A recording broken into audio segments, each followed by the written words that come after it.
E aí, meu aluno querido, tudo bem? Vamos começar uma aula aqui para falar a respeito dos termos acessórios da oração. O que é um termo acessório? Vamos entender aqui a noção de termo acessório. Acessório quer dizer que não é esse termo que forma a oração. Não é ele que formula, ele não é o principal termo da oração. Dizer que um termo é acessório significa dizer alguma coisa como o seguinte: ele ajuda a, de alguma maneira, aumentar a informação, tá? Aumentar a informação ou esclarecer alguma coisa, ou ainda particularizar, especificar, particularizar ou especificar algum termo, algum elemento, alguma referência, certo? Então vamos pensar aqui, termo acessório, aumenta a informação, esclarece alguma coisa ou particulariza, beleza? É algo bastante simples e nós vamos partir dessa noção para entendermos como os termos acessórios estão organizados em uma sentença. Tá? Na verdade é algo fácil de fazer, mas aí você vai precisar de um pouquinho só de atenção, beleza? Então olha só, termo acessório, matamos aqui essa definição. Vamos fazer o seguinte, começar a estudar quais são esses termos, beleza? Então olha só, primeiro termo que nós temos aqui para estudarmos é chamado de adjunto adnominal. Vamos colocar aqui, adjunto adnominal. Deixa eu te explicar o que significa esse nome, basicamente. Do latim, a expressão ad significa junto. Então é como se eu tivesse assim, junto de um nome, certo? Nome. Ou seja, esse termo é o termo que vai aparecer muito próximo, praticamente colado a um termo de caráter nominal. A definição de adjunto adnominal é termo que particulariza, individualiza, tá? Ou especifica o núcleo de uma expressão de caráter nominal. Professor, o que é uma expressão de caráter nominal? É uma coisa que não é verbal, basicamente. Então, o adjunto adnominal não tem nada a ver com verbo, tá? Você pode pensar desse modo. Você também pode analisar o seguinte: usualmente, o adjunto adnominal aparece para especificar o quê?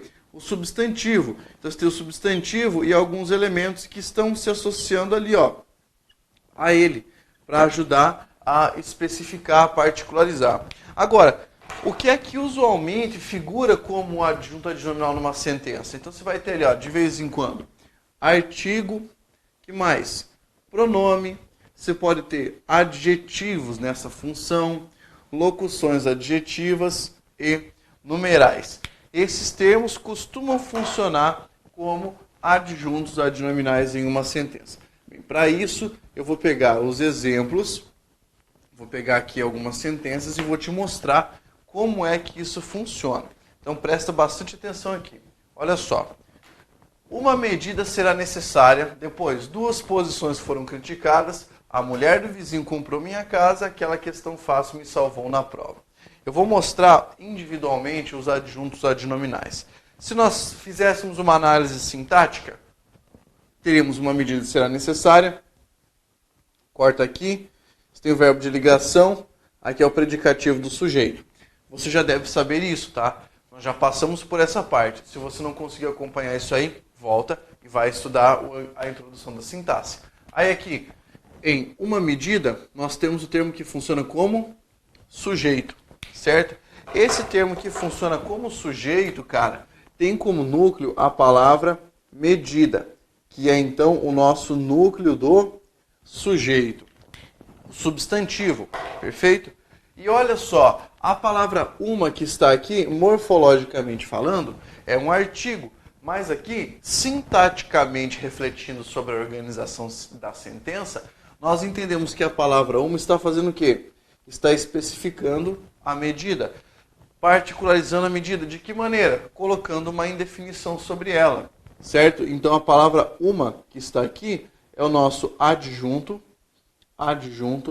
adnominal. Perfeito? Essa é a definição de adjunto adnominal que nós podemos aplicar aqui nessa sentença. Outro caso.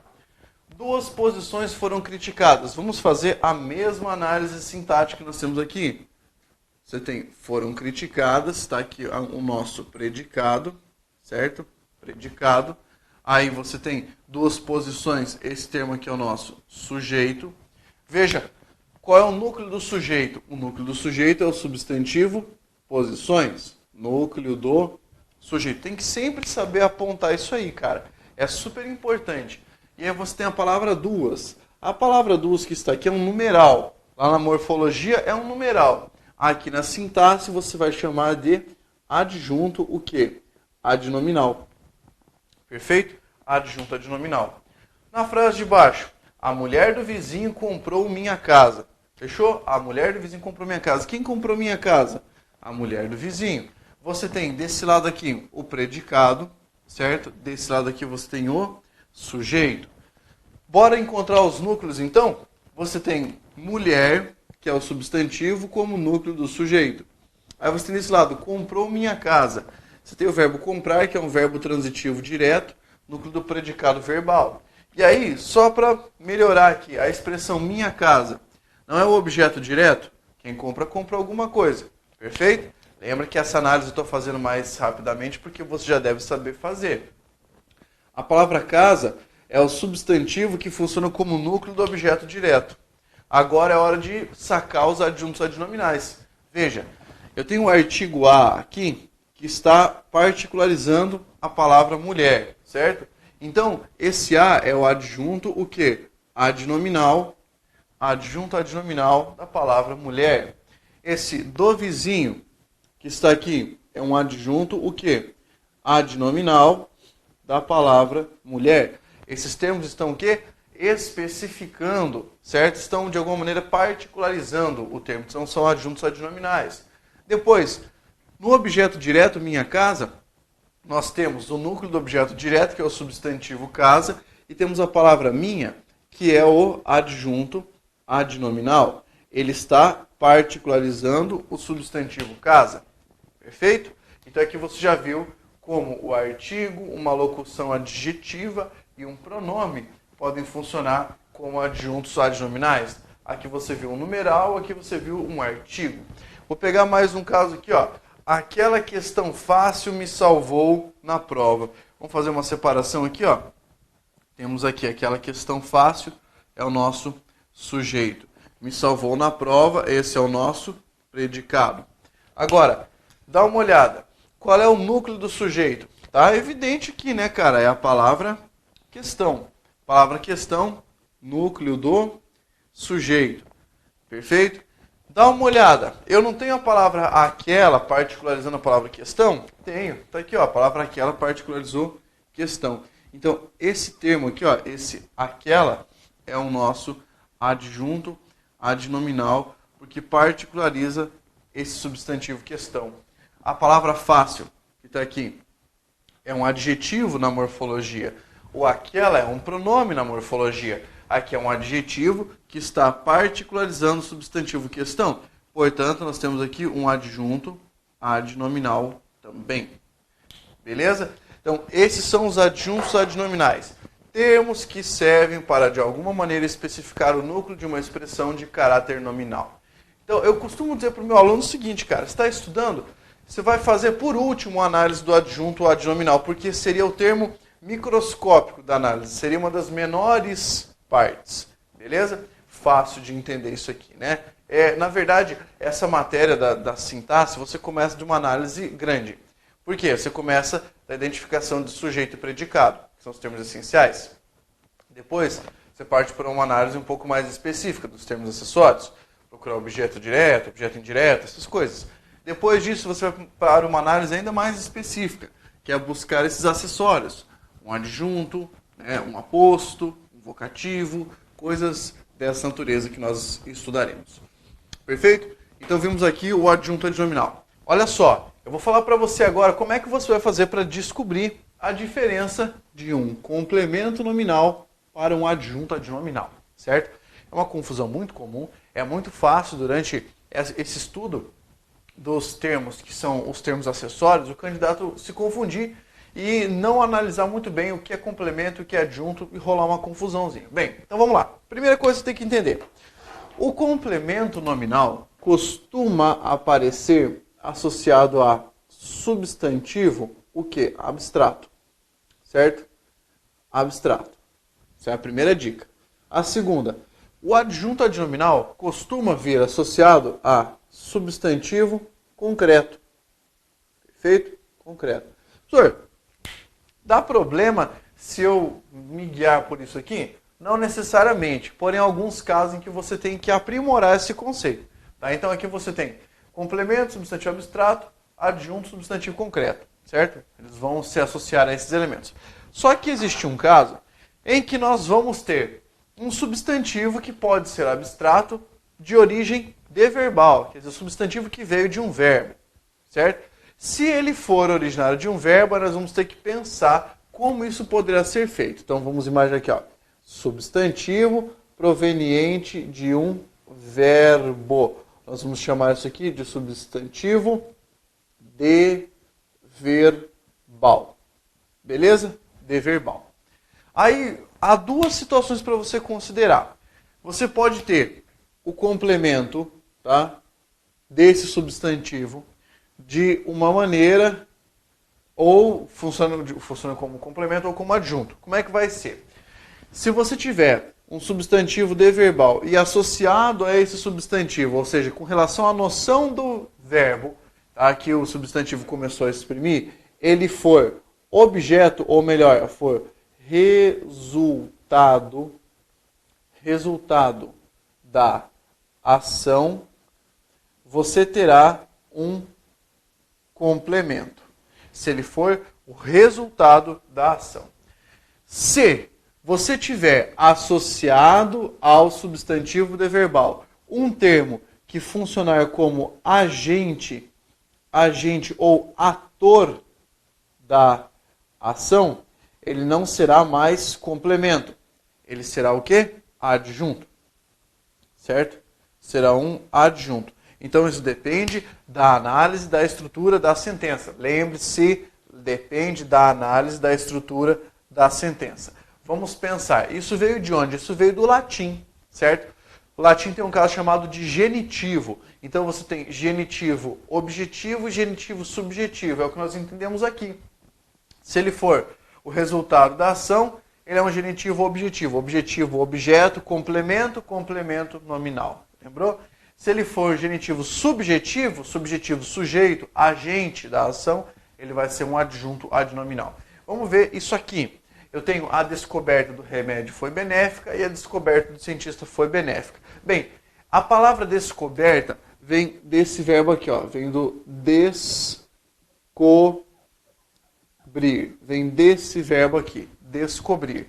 Então, do descobrir nós derivamos descoberta, que é um substantivo deverbal. Agora vamos analisar aqui, ó. Eu vou separar o foi benéfico nos dois casos, que não é isso que nos interessa. É a análise do sujeito aqui. A descoberta do remédio e a descoberta do cientista. Você tem a palavra descoberta nos dois casos. Perfeito? Quando eu falo para você a descoberta do remédio, cara, pensa comigo. O remédio foi descoberto ou o remédio descobriu alguma coisa? Ele foi descoberto. Por quê? Porque aqui eu tenho o resultado da ação de descobrir. O remédio aqui, então, é o resultado da ação de descobrir. Nós vamos considerar, então, como um complemento nominal, certo? Complemento nominal, complemento da palavra descoberta. Tá joia? Completamos o sentido do substantivo descoberta. Agora, quando eu falo a descoberta do cientista foi benéfica, o que aconteceu? O cientista descobriu alguma coisa. Então, nesse caso, eu tenho o cientista como o agente, o ator da ação de descobrir. Nós vamos chamar isso aqui, então, de adjunto adnominal. Você percebeu a diferença? Quando esse termo for o resultado da descoberta, complemento nominal. Quando esse termo for o agente da descoberta, ele vai descobrir algo, é aquilo que ele descobriu, então você vai ter isso aqui como um adjunto adnominal. Essa é a premissa que você vai adotar para poder entender esse pedaço, beleza? O próximo que vem é o chamado adjunto adverbial. Cuidado com esse nome. Se você tinha adjunto adnominal, que era junto do nome, aqui você vai ter adjunto adverbial, que é praticamente isso aqui, ó, junto do verbo. Ele está associado ao verbo. Na verdade, só para você ter uma noção, o adjunto adverbial é o nome sintático do quê? Do advérbio. É o nome que você dá para um advérbio, uma locução adverbial, basicamente. Então, nós temos um termo que imprime circunstâncias sobre um verbo, fundamentalmente falando, sobre um adjetivo ou sobre outro advérbio. Essa é a definição de adjunto adverbial. Perfeito? Então, vamos analisar aqui as nossas sentenças, porque o que você mais precisa saber é a natureza adverbial do termo, precisa saber como identificar e saber o seu significado. Afinal, isso cai muito em prova. Veja a primeira sentença. Por medo, o homem ficou calado. Então você tem aqui, ó, essa expressão, o homem, funciona como o sujeito do verbo ficar, que é um verbo de ligação. Esse termo calado é o nosso predicativo do sujeito. Ok? Depois, na semana anterior, não houve aula. Beleza? Vamos pegar aqui e fazer o seguinte. Eu vou primeiro fazer a análise do resto da sentença antes de pegar os adjuntos, tá? Em não houve aula, tenho o verbo haver, que é um verbo impessoal. Então aqui não há sujeito, oração sem sujeito. E o aula aqui, nosso objeto direto. Depois, talvez ele faça parte do grupo. Opa! Então você tem aqui ele, sujeito, verbo transitivo direto, fazer parte do grupo, objeto direto. Tá. O que nós precisamos analisar? Né? O que faltou analisar? Por medo, na semana anterior, e a palavra não, e a palavra talvez. Muito bem. Olha aqui, ó. Esse termo, por medo, dá uma ideia de quê a essa sentença? Dá uma ideia de medo? Não. Dá uma ideia de causa. Certo? Como assim uma ideia de causa, professor? Por que o homem ficou calado? Por medo. Então, essa é a causa de ele ter ficado calado. É por isso que eu digo que o adjunto adverbial incide sobre o verbo da sentença. Tá? Esse aqui é um adjunto adverbial causal. Perfeito? Causal. Coisas que você precisa saber. Qual é o elemento que introduz a noção de causa para esse termo sintático? É a palavra por. Esse termo dá essa noção de causa. Então, a palavra por, que é uma preposição, introduz essa noção de causa aqui. E essa vírgula que está aqui, lembra que é uma vírgula facultativa, tá? Facultativa. Depois, na semana anterior não houve aula. A expressão na semana anterior está dando uma ideia de quê? Uma ideia de tempo. Perfeito? Uma ideia de tempo. E aí, nessa sentença, você tem aqui a vírgula, novamente, que é a vírgula facultativa. A expressão na semana anterior, poderia trocar por ontem, vamos imaginar. Não tem uma noção de tempo? Tem. Funciona como um adjunto adverbial de tempo. Por quê, professor? Se você analisar na sua formação, isso é uma locução adverbial.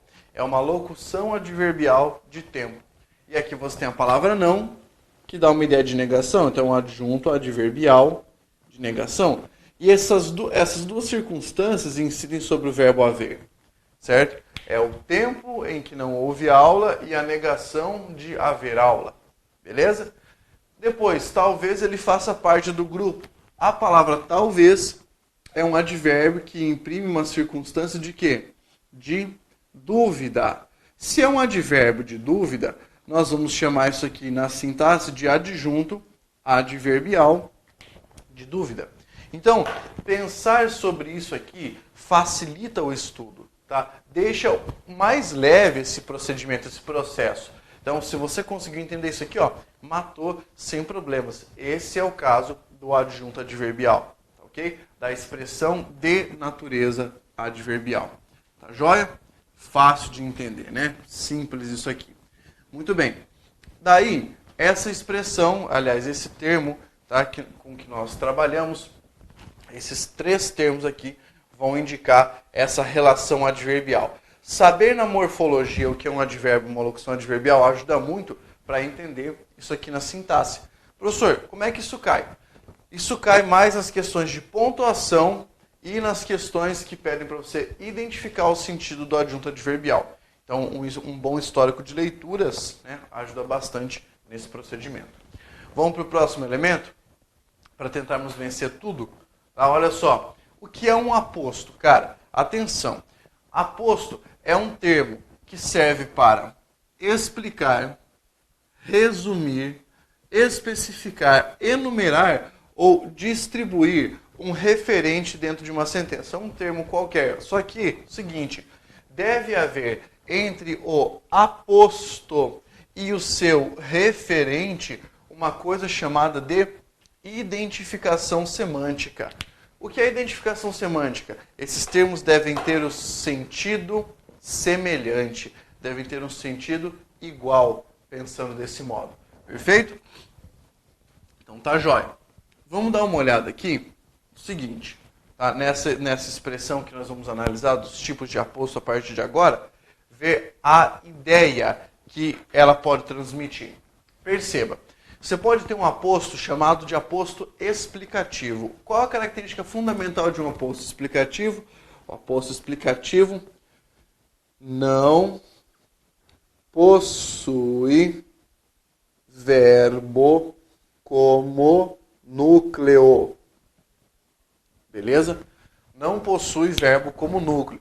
E o aposto explicativo costuma vir isolado na sentença. Por vírgulas, por travessões, por termos dessa natureza. Veja, Graciliano Ramos, o autor de Vidas Secas, era nordestino. Você tem aqui, ó, termo entre vírgulas. Bem, quem era nordestino? Graciliano Ramos. Então, Graciliano Ramos é o sujeito do verbo ser. Verbo de ligação, nordestino, predicativo do sujeito. Agora, você vai usar a cabeça, vai pensar junto comigo. Quem era o autor de Vidas Secas? A resposta, Graciliano Ramos. Quem é Graciliano Ramos? O autor de Vidas Secas. Ou seja, nós temos aqui uma relação que é a relação de identificação semântica. Portanto, nós dizemos que esse termo, o autor de Vidas Secas, é um aposto explicativo. Você pode trocar essas vírgulas por travessões ou por parênteses e ainda vai manter a mesma função e o mesmo sentido. Aposto explicativo na sentença. Perfeito? Teve identificação semântica aqui, matamos sem grande dificuldade. Esse é o tipo de aposto mais comum. Provavelmente é aquele que você estudou lá na escola. Tá? E a professora falava, aposto é o termo que vem entre vírgulas. Daí ela boiou, não é isso não. Tá? É um termo que pode vir entre vírgulas se for explicativo. Segundo tipo, aposto resumitivo. Ele serve para resumir alguma coisa. Pense, Afroeconomia, português, RLM, tudo ele gabaritou. Vamos pensar aqui, ó, você tem o verbo gabaritar, que é um verbo transitivo direto. Aí você tem ele, que é o sujeito desse verbo. Aí você tem essa expressão aqui, ó. Afroeconomia, português, RLM, que é o objeto direto desse verbo aqui, ó, dizendo que ele gabaritou. Perfeito? Agora, o que foi que ele gabaritou se você analisar na sentença? Tudo. Então, olha que interessante, a palavra tudo está resumindo essa enumeração que vem antes. Nós chamamos isso, formalmente, de aposto resumitivo, certo? Aposto que serve para resumir o conteúdo de uma expressão. Fácil isso aqui, né? Bem tranquilo, na verdade. Muito bem. Vamos adiante aqui. Olha só, há um próximo tipo de aposto para você estudar aí, que é chamado de aposto especificativo. Para que serve um aposto especificativo? Para especificar alguma coisa? Ele não vem separado da sentença, tá? O vereador Juscelino Doidivanas assinou a correspondência. Eu tenho aqui, então, dentro do sujeito, o núcleo do sujeito, que é vereador. Núcleo do sujeito. Juscelino Doidivanas é uma especificação de quem é esse vereador. Ô Pablo, mas não é um adjunto adnominal? Não. Por quê? Porque, veja só, Juscelino Doidivanas é o vereador, e o vereador se chama Juscelino Doidivanas. Os dois elementos são a mesma coisa. Tá? Então, há identificação semântica. Diferente de falar, por exemplo, o vereador do partido tal. Daí eu estaria simplesmente colocando um adjunto adnominal. Aqui não. Aqui é uma especificação. Esse termo é um aposto especificativo. Pablo, e se eu puser entre vírgulas esse termo vereador, vírgula, Juscelino Doidivanas, vírgula, você vai mudar a classificação do aposto. Ele vai ser um aposto, daí explicativo, vai deixar de ser um aposto especificativo. Ok? Muito bem. Vamos para o próximo tipo de aposto. Veja só, um enumerativo. Deve haver uma enumeração, né? Então, há dois problemas para a produção de alimentos, o da seca e o das chuvas. Eu coloco há dois problemas. Você percebeu que eu chamei no referente à enumeração? Aí eu vou colocar aqui, ó, o da seca e o das chuvas. Esse termo dividido em dois aqui é o nosso aposto de que tipo? Enumerativo, porque ele cria uma enumeração, aliás, ele responde a uma enumeração que está no referente. Dois problemas para a produção de alimentos. Perfeito? Pablo, sempre vai aparecer depois de dois pontos? Não, eu poderia ter um travessão aqui, eu poderia ter esse elemento entre parênteses, sem problemas. O que consegue caracterizar fundamentalmente um aposto enumerativo é o fato de você ter o numeral e daí essa distribuição. Beleza? Olha só. O próximo tipo, chamado aposto distributivo. Você vai ter um referente na sentença e no aposto você vai distribuir o seu significado. Perceba. Os comunicados vieram separadamente. O do concurso, primeiro. O do processo, depois. Olha o que nós fizemos aqui, para você ter ideia. O do concurso, vírgula, primeiro, ponto e vírgula. O do processo, vírgula, depois. Só para te explicar. Os comunicados, né? O do concurso e o do processo. Aqui você já percebe a noção de um aposto. Eu estou distribuindo a noção do separadamente. Então esse é um aposto distributivo, tá? Tem que ter essa noção. Você vai distribuir, tá, o aposto.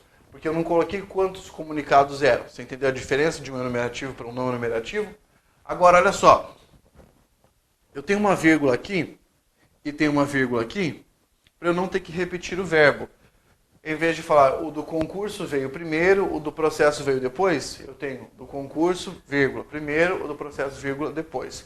Essa vírgula aqui serve para fazer uma elipse, tá? Elipse do verbo, chamada de zeugma. Mas o nome dessa vírgula é vírgula vicária. Você faz desse aqui em pontuação, tá? Vicária, vírgula que fica no lugar de outra coisa. Esse ponto e vírgula eu empreguei porque a sentença já estava dividida por vírgulas, beleza? Então há essa noçãozinha aqui para nós entendermos também. Acabou o tipo de aposto? Não, há mais um. Você tem o chamado aposto oracional. Para o aposto oracional, o que você precisa entender? Nós vamos ter o aposto oracional como uma oração com função de aposto. Certo? Não tem que ter verbo no meio dessa oração. O núcleo tem que ser oração. Solicitei esta alteração, que ela não fosse a primeira da lista. Veja, a expressão que ela não fosse a primeira da lista não significa que a alteração era essa? Significa. Então, esse termo tem identificação semântica com a alteração. Você já percebeu que tem um sentido de aposto. Agora, para você saber que é um aposto oracional, preste atenção. Você tem essa palavra que é uma conjunção subordinativa integrante. Perfeito? É uma conjunção integrante. E aí você tem o verbo aqui, ó. Eu tenho conjunção integrante, eu tenho verbo, isso é uma oração, tá? É uma oração subordinada substantivo, porque a conjunção é integrante. Eu só tenho que saber o sentido dela. Ela não parece um aposto? É. Então ela é uma apositiva. Oração subordinada substantiva apositiva. Ou oração com função de aposto. Perfeito? Um aposto oracional nesse caso. Vamos pegar o outro exemplo aqui para você perceber que nem sempre ela vem depois de 2 pontos. O pedido que fizesse um curso específico foi atendido. Perceba, qual era o pedido? O pedido era esse, ó, que fizesse um curso específico. Ou seja, identificação semântica aqui, identificação semântica aqui. Joia? Depois você percebe esse aqui no meio, que é a conjunção subordinativa integrante, e tem o verbo. Oração subordinada substantiva, apositiva ou aposto oracional. Está separado da sentença? Tá. Obrigatoriamente? Sim. Tem que estar separado obrigatoriamente do resto da sentença. Quase acabando a nossa aula, tá? Quase finalizando. Eu só preciso passar para você mais 2 termos. Um vocativo e o predicativo do objeto. Vou aproveitar e finalizar tudo nessa aula, porque quando você precisar estudar os termos integrantes, você estuda tudo numa aula só. Ok? Olha só. O que é um vocativo? Vocativo é uma interpelação, tipo de um chamamento, que indica com quem você está falando. Tá? O vocativo sempre vem separado do resto da frase. Ó, Senhor, traga suas credenciais. Você percebeu que tem uma vírgula aqui? Então, esse senhor aqui é o vocativo, porque quer dizer que estou falando com ele, certo? Estou falando com o cara. Quando você está falando com o indivíduo, fala tipo, e aí, guerreiro? Esse guerreiro é o vocativo da sentença. Preste atenção, menina. Ó, menina, que está aqui, ó, vírgula aqui, você tem um vocativo, obrigatoriamente falando, beleza? Tem um vocativo na sentença. Só isso que é vocativo, professor? Só. Professor, tem alguma oração com função de vocativo? Não, não tem. Beleza? É isso aqui apenas, o vocativo. Por fim, o predicativo do objeto, tá? Só para encerrar essa parada. O predicativo do objeto vai pensar assim, ó, predicativo é sempre uma noção de característica ou qualidade, certo?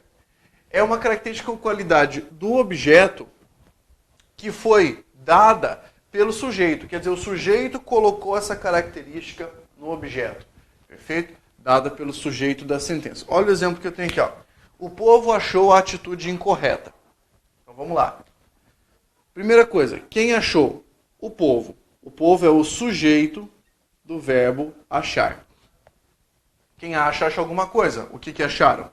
Acharam a atitude. Esse é o objeto direto. Perfeito? Agora você percebeu que esse verbo está no sentido de considerar? Tá, né? Essa palavra incorreta é uma característica de quem? Do povo, do achou ou da atitude? Da atitude. Então tá aqui. Quem foi que colocou o incorreta na atitude? O povo. Então é uma qualidade que sai do povo e vai para o objeto. Ou seja, sai do sujeito e vai para o objeto. O nome disso aqui, formalmente falando, é predicativo do objeto. Não confundir com predicativo do sujeito, é qualidade do sujeito. Último exemplo. O marido deixou a mulher louca. Pense, uma coisa que pode acontecer. O marido deixou a mulher louca. O marido é quem? O sujeito. Certo? Deixou, verbo transitivo direto. A mulher é o quê? Objeto. Objeto direto. Perfeito? Agora aqui, deixar não está no sentido de abandonar, de vazar. Está no sentido de quê? Está no sentido de fazer a pessoa ficar louca. Tornar. Então veja, louca é uma característica que foi colocada na mulher por quem? Pelo marido. Ou seja, a característica sai do sujeito e vai para o objeto. O nome disso é predicativo do objeto. Professor, mas e se fosse no sentido de vazar? Tipo, o marido abandonou a mulher louca. Aí louca seria uma característica dela, que ninguém colocou, certo? Então, a diferença é que ela especificaria, seria um adjunto adnominal. Só para você saber a distinção, então. Quando o sujeito imputa a característica no objeto, é predicativo do objeto. Perfeito? Finalizamos aqui os termos acessórios da oração. Perfeito? Se você precisar estudar, reveja esse vídeo, faça suas anotações, seus resumos para melhor entender o conteúdo. Continue estudando. Força, guerreiro!